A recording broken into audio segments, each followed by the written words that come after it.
Alright, hopefully I'm looking at the screen, hopefully I'm looking at the camera, and hopefully I'm centered. Hello, welcome back to my channel. Anna here, sharing another video from Anna's World, Blind with a Vision. And today, sharing with you about my experience with COVID-19, the horrible experience that I've been having all these days. A few days ago, well, over a week ago, I shared with you a video in Spanish and English, and for those who are new to my channel, maybe you are someone new, maybe you click on my video. Hopefully you click on my video. My name is Anna. I always say that I only have light perception, but I don't even see shadows anymore. I am diagnosed with retinitis pigmentosa. I only have light perception, and I am wearing my sunglasses right now because after being sick with the COVID-19, I was told that I have these black circles around my eyes. Although I've been feeling better. But anyway, over about more than 10 days ago, I shared a video with you in English and Spanish about my experience with the coronavirus, and I made my video very long, and I was feeling really sick. And first of all, I want to say that I'm not a doctor. I'm only sharing with my experience, and whatever I share here in my video is just my experience, my symptoms. People have been asking through WhatsApp and email and Facebook messages, asking about the symptoms, and it would just take me a long time to just answer individually. So I thought I would just do a video. And I on my video that I shared days ago, I was feeling really sick, and I actually said that if you get sick, do not not to go to the hospital. But what I meant, what I wanted to say was, if you were having mild symptoms and you were able to quarantine at home, to do that, of course, calling emergency and the hospital the way I did.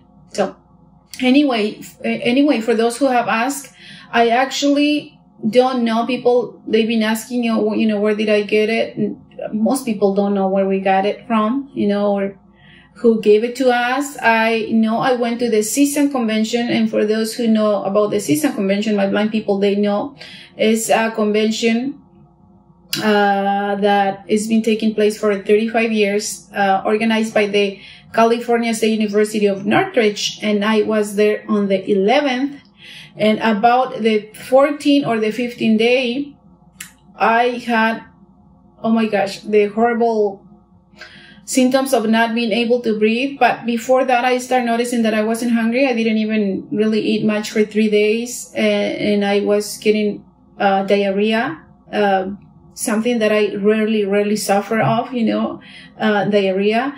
And I wasn't hungry, and I was, having a headache, and I was feeling very fatigued and tired. I was joking with my friend that I was actually losing weight, because she was mentioning that, just by being in quarantine, she was gaining weight. And then after days of being here in the house, I actually took my guide dog outside and decided to go and get my mail, throw the trash, took her for a short walk here in my apartments. And then, that was in the evening, like around 6, but at night when I was going to go to bed, I was feeling like, when you have fever, like my head feels really heavy. But I don't know. I wasn't really paying much attention. I just focused on the fact that I actually had diarrhea. And all of a sudden, I feel like, oh my gosh, I just couldn't breathe. I couldn't breathe. Oh, another symptom that I was feeling was that my heart was beating way too fast. And I actually noticed, like a couple of nights before, that when I was going to bed, I could hear my heart in my ear.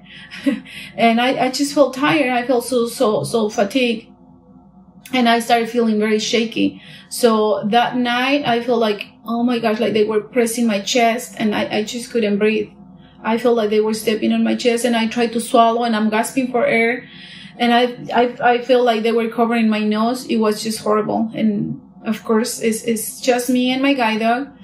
And the first thing that I thought, like, oh my gosh, I can't believe I can breathe. And, of course, in these days, who doesn't think about, even if you get allergies, how do, you think about right away, is it the coronavirus? But the thing that scared me the most, you guys, was my guide dog Capri. I have to say that I'm not someone that is afraid of dying. I guess most of us humans, although there is people who's very afraid about dying and they don't want to die. And it's not that I want to die, but I'm not really afraid. I believe that many of us are afraid of the suffering. And they say that there is that famous phrase that says that there is, pain is normal, but suffering is optional. Not in this case. When you have that, oh my gosh, I just can't imagine how, the people that is sick and they're dying in the hospitals, and the ones that die, it must have been horrible. That makes me very sad, and I feel like crying, I have to say, because it just feels horrible. And I just, like lay down on my bed and just trying to relax. But the thing that really, really scared me, you guys, was thinking about Guy de Capri, and that no one was calling, no one was checking on me, no one was visiting. And I thought, like, oh my gosh, what is gonna do Guy de Capri here by herself? She's gonna, that, I actually focused on that. Of course, I was trying to, was gasping for air. And I just, calmed down. And when I kind of recovered, that shortness of breath didn't go away for weeks, you guys. That was on the 28th of March. And on the 28th, on the 27th, I think it was on the 27th. I have lost track of time. I spent that weekend sleeping. Yeah, that must have been on the 27th, because I spent Friday, Saturday, and Sunday, and then on Monday I scheduled an appointment with my doctor. But that night I actually called urgent care because it was not too late, and they told me to go to the hospital. I did call the hospital, UCI Irvine, and they told me to go to to just call 911 so they would pick me up. But I didn't know who to leave Capri with. And I was so scared to go to the hospital. I was very scared. I go like, no way. And what, who's going to take care of Capri? What is she going to do? Blah, blah, blah. Even though they told me that, you can bring her with you. And since that moment, the shortness of breath was just, I couldn't breathe. It was just there. I feel like for days and days and days, my chest was so pressed, and I didn't have any runny nose or sneezing. I just had some dry cough here and there. And I did have diarrhea. Like, I spent the days with diarrhea. And what I did, I remember I went to my kitchen and I remember having a cough medicine that was prescribed, the one that makes you very drowsy and sleepy. I did, drink that. I did drink that just to go to sleep and not feel the symptoms. And then I was so afraid to go to the hospital. Oh my gosh. After hearing my friends in Spain, I kept in touch with a friend who was diagnosed in Spain, and he was also by himself. And his family members dying and all of that. And it was just scary. But anyway, I did call my doctor, and she prescribed medication, Tylenol for fever, and more cough medication. And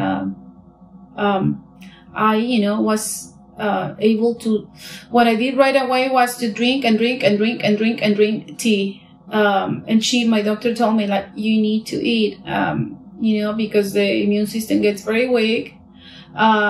So I did push myself to eat soups that an angel brought for me, a friend who I don't even know in person. She dropped off all these teas and remedies, ginger tea with lemon and honey, and she brought all these things for me. And I had Pedialyte, and it's amazing how much tea I drank. Had tea with just lemon. I boiled water and I would just squeeze lemon and honey, and I pushed myself, and then I was down like for, I don't know, days. And then after I feel a little better, I had a relapse for three days. I got, I don't know, just my stomach was not keeping food in, and I had fever. I started having the night sweats. I was just having nightmares. I don't know. I never had those type of nightmares before. and I was so scared about going to the hospital. So I talked to my insurance, and then they transferred me to a nurse who didn't even want to listen to me, and she focused right away on the fact that I'm blind, live by myself, and I couldn't breathe. So she transferred me to 911 right away. She transferred me to 911, and I told her I do not want to go to the hospital. I'm able to do it by myself. And she even yelled at me, saying like, "Ma'am, you're not able to breathe, blah, blah, blah." And, you know, they already had an ambulance coming to pick me up, and the guy was nicer. And I told him that I was having appointments with my doctor through telemedicine, this app that, you know, luckily it's a very accessible app. And even though I was sick, I was able to download the app and create an account and log in, and it's very accessible. I actually like having appointments with my doctor. She's been great. She's been very supportive. I love her. She's been my doctor for almost 2 years, and I'm just, it really helps having a doctor that listens to you. And she did say to stay home if I was able to breathe, but the agreement was to actually call 911 if I wasn't feeling, you know, sick. If I was not able to, just if I was having those symptoms again where I couldn't even breathe anymore. But that shortness of breath is horrible. It's just, oh my gosh, it was so annoying. I still have, my chest feels a little pressed, and I'm tired of, you know, when I speak, which is the worst thing that can happen to Anna. But when I was transferred to 911, the guy was a little nicer. I told him my doctor said to stay home. I have my guide dog, and he kept telling me, you can bring your guide dog. And I knew that I could bring, you know, take my guide dog, but if they were going to keep me over there, she was not going to be able to stay there. He did cancel the ambulance, but it was a little scary, you guys, because, you know, they focus on the fact that I'm blind and I live by myself. And now that, you know, after spending having a relapse and having fever and those ugly nightmares in the stomach, my doctor gave me a diet.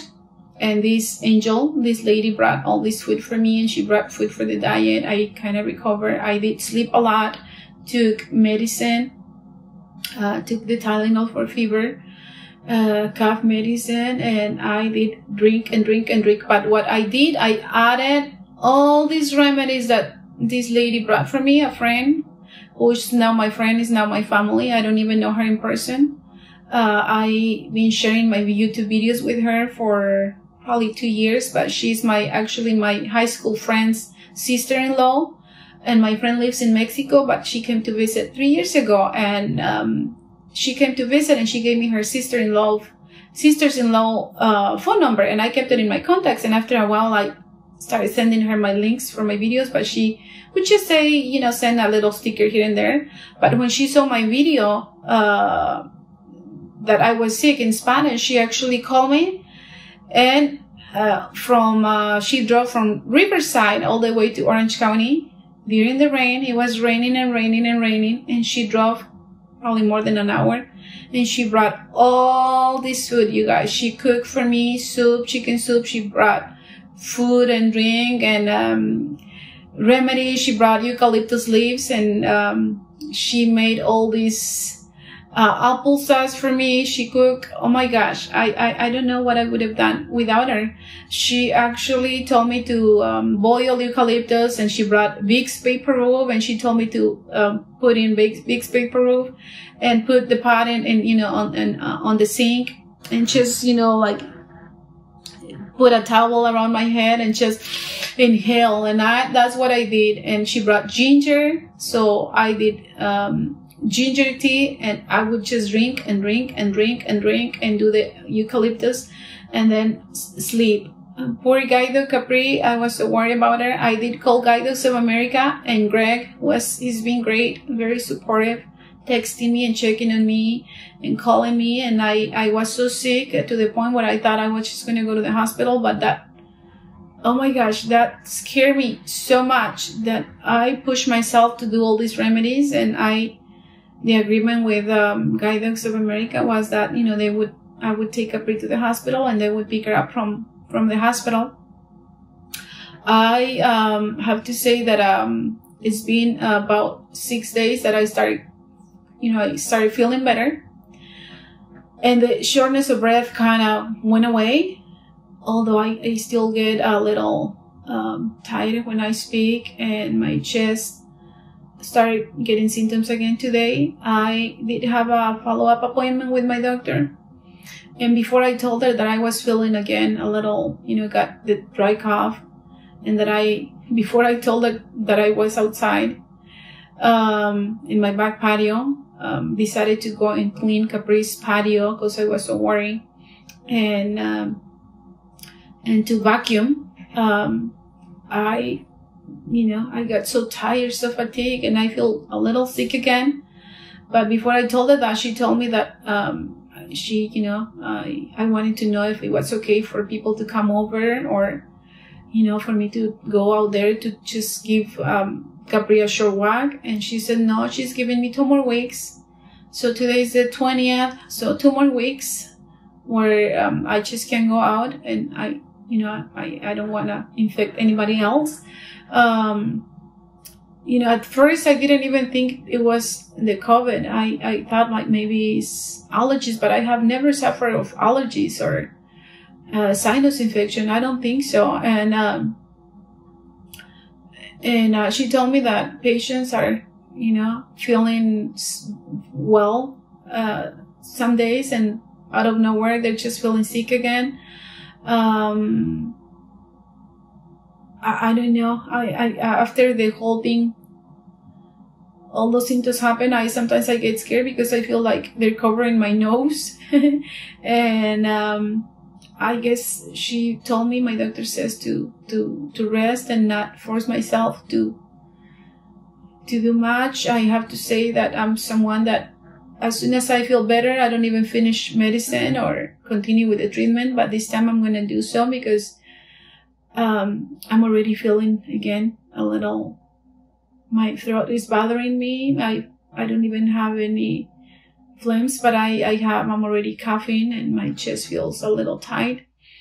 I did notice that drinking everything, hot teas, lemon tea, ginger tea with honey.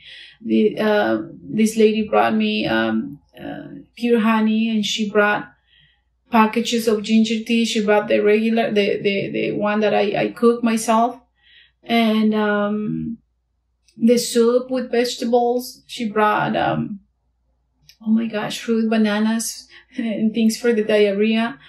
And I don't know. I think those remedies save me. And the fact that I'm very strong, I have so many things have happened to me in the past, and going blind, at starting to lose my sight at age 19, and just kind of dealing with the whole blindness by myself, and not having a support system when it comes to family, blood related family. I don't. So people were it's been asking, how were you able to deal with the fear? And my thought was like, fear is good to a certain point, because whenever we experience fear, we act on, like when people start getting experiencing the fear of not having toilet paper and hand sanitizer, the fear make them rush to the store and buy. And, that is a way to, sometimes we can use fear to feel in control of the situation, or to prepare, but it's not good when it turns into, phobia or more than that, panic. But I think a lot of people panic and they rush to the hospital. And I was saying in my previous video not to go to the hospital, but not what I meant is, if you have mild symptoms, of course, call emergency right away, call and ask, call your doctor, schedule appointments, even if you're just feeling mild symptoms, because this is horrible. And You know, if it's the hospitals, the doctor will tell you if you can stay home or you have to go to the hospital. I think I would have died over there, honestly. And I never. But this time I have to say that, oh my gosh, I mean, feel really sick. And, you know, thanks to those who have messaged me and the ones that have supported me. Thanks to my friend Anne and Amity, who have been there for me, and I haven't really been in touch. And I had all these friends from Central and South America that, you know, kept sending me messages through WhatsApp, and my friends from Spain who they've been there for me. And, my friend who brought all this food for me, and she's been there for me. My friend Janie is my apartment manager. She's been checking on me. She sends me messages, and, she even went to buy, you know, so I can check my temperature, a thermometer. And yeah, well, I have my angels that, they don't need to be blood related, for them to be my family. And out of this, I gain friends. And, you know, my question has been before I got sick, what are you sharing? Pandemic or compassion? And I go like, oh wow, pandemic has to take place for some of us to find out that a pandemic, you know, it really, really shows who is a compassionate person, you know, who's there for others. But anyway, my video is again too long. Thanks for watching. And, I did a video in Spanish.